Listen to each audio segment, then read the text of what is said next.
नमस्कार, भारत टीवी में आपका स्वागत है। दोस्तों, 3 साल पूरे हो चुके हैं भारत टीवी के संस्थापना के दिवस के मौके पे आज भारत टीवी कॉन्क्लेव हो रहा है और इस कॉन्क्लेव में प्रतापगढ़ की जानी मानी हस्तियां, सांसद, विधायक और युवा नेता वो सारे शामिल हुए हैं। तीसरे गेस्ट के तौर पर हमारे साथ वरुण प्रताप सिंह जी हैं। इनको किसी परिचय के मोहताज नहीं है। भारतीय जनता युवा मोर्चा के जिला अध्यक्ष रहे हैं पूर्व में। वर्तमान में जो है वो ये निर्दलीय प्रत्याशी के तौर पर हैं। किसी कारणवश इनका जो है वो टिकट नहीं मिल पाया है और वो भी जानेंगे क्या विसंगतियां रही हैं। इनसे जानने की कोशिश करेंगे कि बीजेपी में संघर्ष को लेकर लगातार ये कहा जाता है कि जो संघर्ष से निकलते हैं उनको बीजेपी, चाहे युवा हो चाहे निचले तबके का कार्यकर्ता, शीर्ष तक पहुंचता है। प्रधानमंत्री मोदी ने भी संघ से लेकर के बीजेपी तक शुरुआत की और जीरो से लेकर के आज पीएम की कुर्सी तक पहुंच चुके हैं। लेकिन वरुण प्रताप जी जो है, इनसे हम इनके संघर्षों की बात जानेंगे और बीजेपी में आखिर टिकट कैसे कटा, क्या युवाओं को मौका नहीं दिया जा रहा है, क्या युवाओं के साथ भेदभाव हो रहा है। बीजेपी युवा मोर्चा के थे, सरकार शासन कैसे काम कर रही है युवाओं को लेकर के। संघर्ष इन्होंने शहर में किया है, प्रतापगढ़ में किया है, हॉस्पिटलों में मनमानी के खिलाफ किया है, सड़कों पे उतर करके पुलिस प्रशासन के भ्रष्ट सिस्टम, तमाम चीज़ों के खिलाफ किया है। वो सब जानेंगे और बीजेपी में क्या युवाओं को मौका नहीं दिया जा रहा है, सभी कुछ जानेंगे इनसे हम। सबसे पहले वरुण जी, स्वागत है। आप निर्दलीय प्रत्याशी के तौर पर उतरे, क्या लग रहा है कहाँ कमियाँ रह गई कि आपको टिकट नहीं मिल पाया? सबसे पहले मैं भारत टीवी की टीम को बधाई देता हूं। उनके 3 वर्ष पूरे हो रहे हैं और इतना सुंदर कॉन्क्लेव आयोजित किया गया है। भारत टीवी के समस्त टीम मेंबर्स को इसके लिए बहुत बहुत बधाई। मुझे इस कार्यक्रम में बुलाने के लिए सबका आभार। पहला सवाल यही कि कहाँ चूक रह गई, क्योंकि बीजेपी ये कहती है चाहे मोदी जी, योगी हो, युवाओं को हम मौका देते हैं, लेकिन इस बार देखिए पहले राजनीति भावनात्मक स्तर पर होती थी। कार्यकर्ता और पार्टी का एक इमोशनल टच होता था, एक भावनात्मक लगाव होता था। जिस समय हम लोग पार्टी में वर्किंग करना शुरू किए, उस समय पार्टी में हमारे नेता जो होते थे वो हमारा हाल चाल लेते थे, समय समय पर हमारे सुख दुख की जानकारी लिया करते थे और पहुंचते थे। अब प्रोफेशनलिज्म राजनीति में ऐसा आ गया है कि अब पार्टियां प्राइवेट लिमिटेड फर्म की तरह काम कर रही हैं। आप काम कर रहे हैं, ठीक है, नहीं काम कर रहे हैं तो दूसरा सामने है। पहले पीढ़ियां जो खपती थी राजनीतिक दलों में कैडर के रूप में, उसका सम्मान आने वाली पीढ़ियों को भी मिलता था, कार्यकर्ता को मिलता था। आज रोज हर तीसरे दिन दूसरे दलों से लोग आकर पार्टियां ज्वाइन कर रहे हैं, उनको दामादों की तरह उनकी पूजा हो रही है, कार्यकर्ताओं को दरी बिछाने के लिए छोड़ दिया जा रहा है। तो ये सब ऐसी विसंगतियां हैं कि राजनीति में कार्यकर्ता और नेता का जो एक इमोशनल अटैचमेंट का भाग था वो खत्म हो चुका है। ये बीजेपी में भी है, क्योंकि बीजेपी उसी में है। हाँ। उसमें है। अन्य दलों की तो अभी स्थिति खराब है, सत्ता में जो बात उसी की बड़ी बात करें कि बीजेपी भी प्राइवेट लिमिटेड कंपनी की तरह काम करने लगी। जी, क्या लग रहा है कि आपने जो संघर्ष किया, चाहे हमने आपको देखा कि जिला अस्पतालों में जो विसंगतियां रही, भ्रष्टाचार का खेल रहा, उन सब पे लड़े, क्या ये आप अपने बात को जो है वो ऊपर तक नहीं पहुंचा पाए? देखिए, हम लोग हमेशा से लड़ने वाले लोग हैं।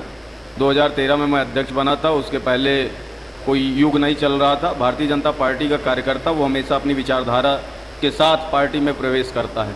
हम लोग पंडित दीनदयाल उपाध्याय जी की एकात्म मानव दर्शन की उनकी जो विचारधारा है उसको आत्मसात किए हुए हैं। श्रद्धेय अटल जी की जो राजनीतिक विचारधारा और शालीनता और सहिष्णुता है, नैतिकता है, उन मूल्यों को अपने अंदर जीवित रखते हुए राजनीति में हम लोगों ने प्रवेश किया है। हम लोगों ने उनको देखकर राजनीति की शुरुआत की है। तो राजनीति में जब गुणा गणित और जोड़ घटाव और नफ़ा नुकसान की बातें होने लगती हैं तो मन को कष्ट होता है, वहाँ हम लोगों का विचलन होता है। तब भी मैंने ये चुनाव में प्रत्याशी घोषित होने के साथ साथ मैंने अपने घोषणा पत्र में भी कहा है, अपनी अपील में भी कहा है कि मेरे लिए भारतीय जनता पार्टी एक विचारधारा है, अटल जी मेरी अपनी एक प्रेरणा है, दीनदयाल जी मेरी राजनीतिक प्रेरणा है। इन लोगों को जीवन पर्यंत अपने हृदय में रख कर मैं इस सिस्टम में चलता रहूँगा।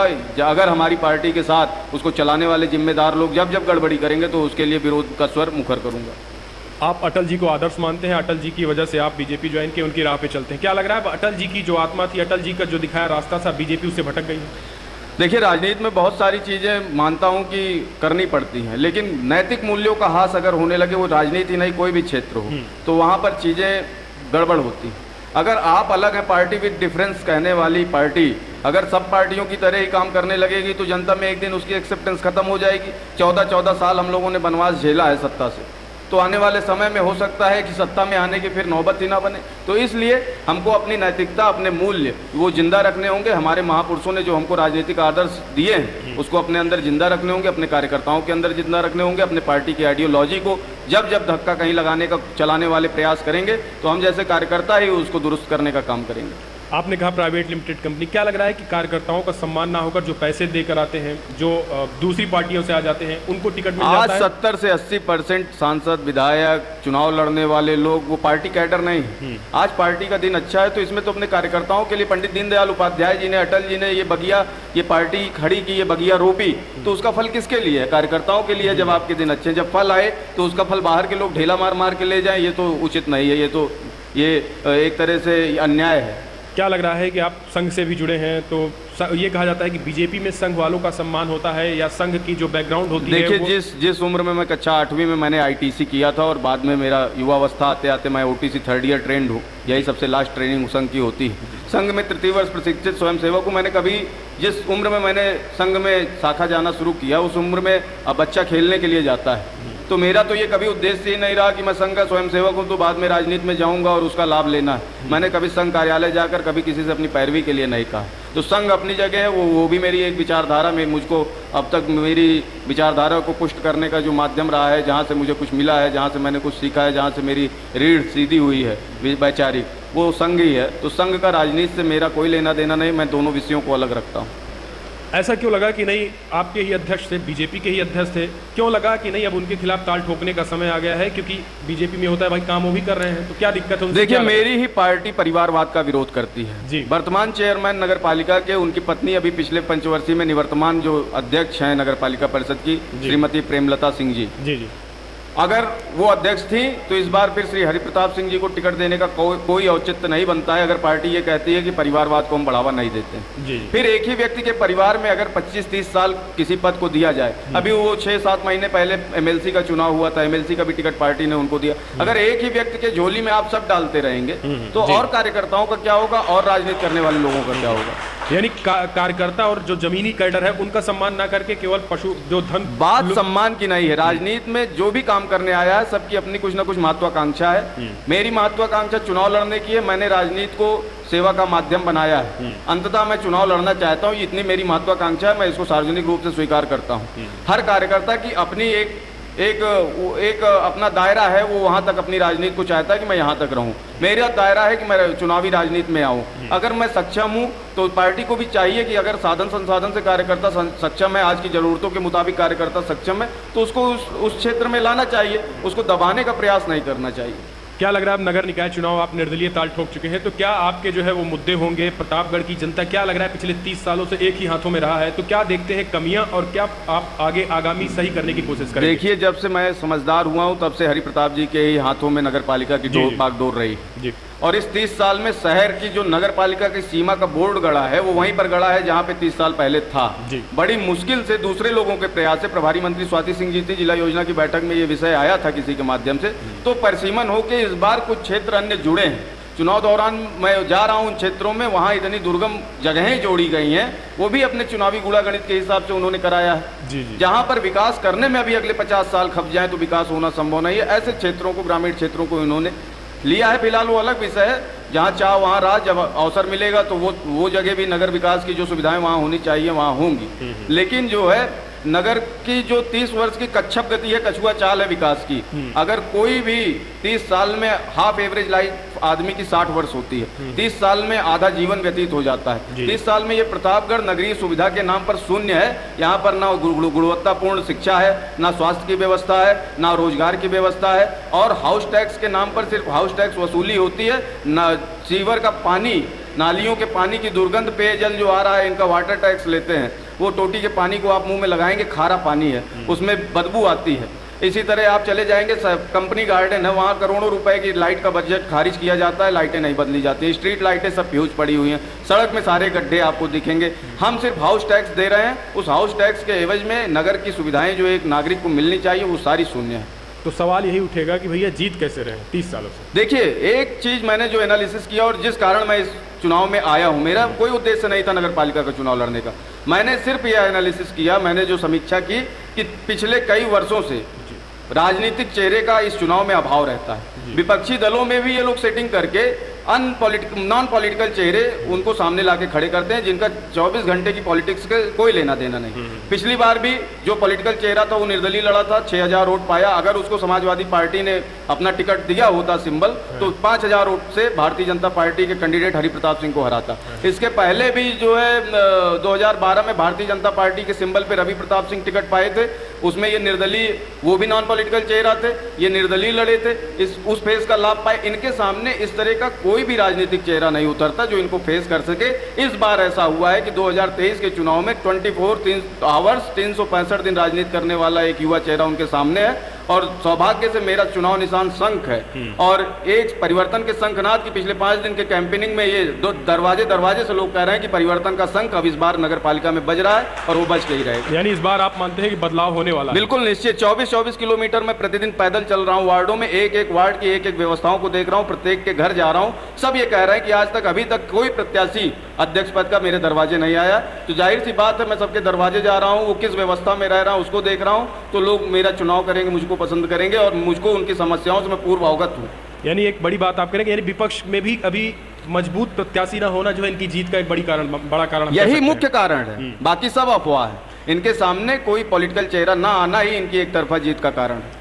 शहर में अगर घुस जाए तो अभी भी जाम की समस्या जो है पिछले 30 साल जस की तस बनी है। नालियां अगर थोड़ी सी भी बारिश हो जाती है तो फिर वो बजबजाने लगती हैं, पानी ऊपर सड़कों पर बहता है। मैं अपना घोषणा पत्र साथ में लेके आया हूँ जी। आप सोचिए, इनके फेवर का सभासद जो नहीं रहता उसके 5 साल वो 1 रुपए का मोहताज रहता है, उसके वार्ड में कोई विकास कार्य नहीं होते, तो जाहिर सी बात है नाली बजाएगी। मैंने यहाँ पर घोषणा की है, पहला पॉइंट है सभासदों को आकस्मिक निधि। यानी एक बड़ी बात है, काम लेने के लिए इनका फेवर करना पड़ेगा। हाँ, इनका फेवर करना पड़ेगा, कोई सभासद काम नहीं। अभी कैंपेन में ये लोगों से बोल रहे हैं कि जिस वार्ड से ज्यादा वोट मिलेगा वहां ज्यादा विकास करूंगा। अरे वाटर टैक्स, हाउस टैक्स सब नागरिक दे रहे हैं। ये कौन सी बात है कि आप जिस वार्ड से ज्यादा वोट मिलेगा उसका ज्यादा विकास करेंगे? नागरिक तो 1,20,000 वोटर यहाँ सब जो है, आप किसी न किसी को दल को वोट करने वाले, वाटर टैक्स, हाउस टैक्स तो सब नगर पालिका को देंगे। विकास का सबका समान रूप होना चाहिए, सबको समान रूप से सुविधाएं मिलनी चाहिए। इस तरह का भेदभाव और धमकी भरा लहजा इस्तेमाल करने की क्या बात है? 30 साल से नालियां जो बजबजा रही हैं उसका कारण यही है कि वोट की राजनीति कर करके लोगों को नालियों की दुर्गंध घरों तक और नालियों का पानी घर के अंदर तक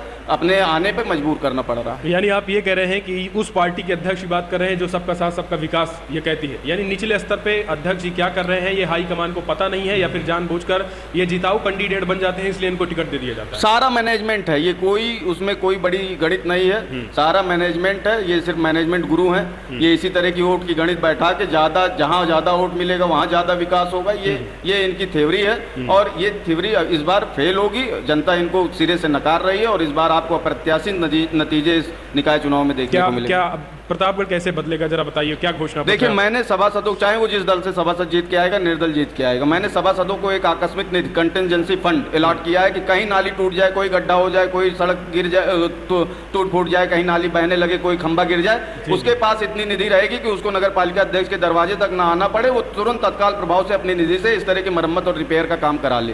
दूसरा, मैंने कहा है कि वार्डों की खुली बैठक में सभासद और नागरिकों के साथ हम विकास का ब्लूप्रिंट तैयार करेंगे। ये खुली बैठकों में तय होगा कि इस वार्ड में क्या काम प्राथमिकता पर होने हैं। ये बातें हमने जो है बिल्कुल खुले मंच से कही है कि खुले फील्ड में ये बैठक होगी। और दूसरा, जो बेला देवी मंदिर के किनारे नाला गिरता है, शहर की पहचान और इस नगर पालिका परिषद बेला प्रतापगढ़ के नाम से जाना जाता है, उस बेला मंदिर के बगल शहर का पूरा नाला गिरता है, उस नाले को मैं वहां से हटवाऊंगा। ये मेरा अपना संकल्प है।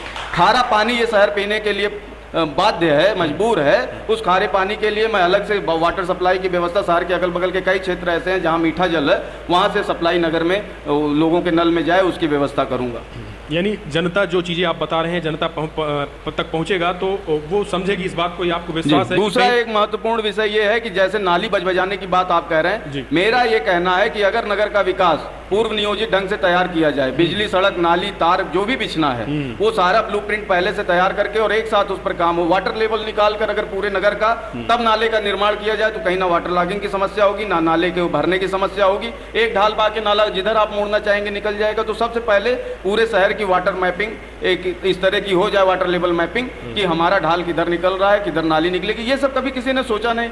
इनके पास पर्याप्त निधि, पर्याप्त धन है, पर्याप्त बजट है, इन सब पे इनको काम करना चाहिए, बड़े इंजीनियरों से बात करनी चाहिए, लेकिन पता नहीं इन लोगों की क्या सोच है, ये मेरी समझ के बाहर था। इसलिए मैं इस चुनाव में अपने यहाँ की जनता के सही मुद्दे हैं उसको मैं अपने घोषणा पत्र में लेके आया। अच्छा, क्या लग रहा है कि जैसे ये तो आप बता रहे हैं प्रतापगढ़ के मुद्दे, लेकिन प्रतापगढ़ के मुद्दे से डाइवर्ट करने के लिए अब केंद्रीय मुद्दे लाए जाएंगे। अब ये भी हो रहा है कि अतीक अहमद का मुद्दा इसमें लाया जाएगा, देखिए राम राज्य लाया जाएगा। देखिए तो प्रतापगढ़ की जनता क्या लग रहा है कि उन मुद्दों को सबसे ज्यादा प्राथमिकता दे या आप जो दिखा रहे हैं? देखिए, स्थानीय लोगों की स्थानीय समस्याएं, योगी मोदी से बैर नहीं, वर्तमान बदहाल नगर पालिका व्यवस्था की खैर नहीं, ये मेरा नारा है, मेरे साथ चल रहा है, मेरी अपील में चल रहा है, मेरी गाड़ी प्रचार में चल रहा है। मेरा विरोध पार्टी के नेताओं से नहीं है, पार्टी की विचारधारा से नहीं। यहाँ की जो स्थानीय समस्याएं हैं, मेरा विरोध उससे है। जो बदहाल यहाँ की नगर पालिका की व्यवस्था है, मेरा विरोध उससे है। मेरा विरोध यहाँ के वर्तमान राजनीतिक तंत्र से है, जो जुगाड़ तंत्र का राजनीति चल रहा है यहाँ पर, उससे है। और इन सब चीजों को जनता स्वीकार कर रही है।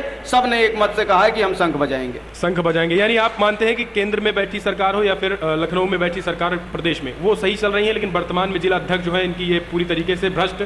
और मैंने स्थानीय स्तर पर, जहां मैंने जन्म लिया है, जहां मैं पला बड़ा हूं, जहां का अनाज खाया हूं, जहां मैंने शिक्षा ग्रहण की है, जहां मुझे संस्कार प्राप्त हुए, वहां की व्यवस्था अगर सरकार हमारी जो चाह रही है, जो योगी मोदी जी चाह रहे हैं, उसके अनुकूल यहाँ के स्थानीय लोग नहीं कर रहे हैं, तो उसके खिलाफ मेरा ये विद्रोह है। और उस विद्रोह को मैं मुखर होकर करूंगा, उसके लिए चाहे जिस हद तक जाना पड़े।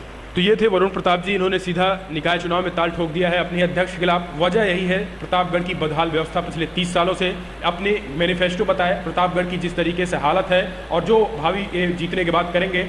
आप कैसे देखते हैं इसे? अगर आप भी मानते हैं कि कुछ ठीक है, आप भी भविष्य में कैसे देखते हैं राजनीति को, और वर्तमान में जो उन्होंने कमियां गिनाई है जिला अध्यक्ष, वर्तमान अध्यक्ष की, उसे कैसे देखते हैं?